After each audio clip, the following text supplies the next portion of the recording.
পাকিস্তানের প্রধানমন্ত্রী শেহবাজ শরীফ আন্তর্জাতিক ও অভ্যন্তরীণ চাপের মুখে ভারতের সঙ্গে শান্তি আলোচনায় বসতে ইচ্ছা প্রকাশ করেছেন। ভারতীয় গণমাধ্যম এই সময় অনলাইনে প্রকাশিত ইরানের সোমবার দেওয়া এক সাক্ষাৎকারে তিনি জানান, কাশ্মীর, সন্ত্রাসবাদ, জলবন্টন ও বাণিজ্য সহ সকল অমীমাংসিত ইস্যুতে আলোচনার জন্য পাকিস্তান প্রস্তুত। সম্প্রতি পেহেলগাম হামলার জবাবে ভারতের অপারেশন সিঁদুরের পর উত্তপ্ত হয়ে ওঠে দুই দেশের সম্পর্ক।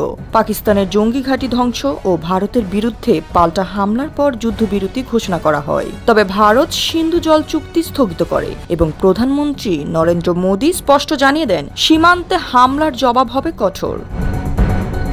এদিকে পাকিস্তানের সন্ত্রাসী সংযোগ নিয়ে বিশ্বজুড়ে সমালোচনা বাড়ছে।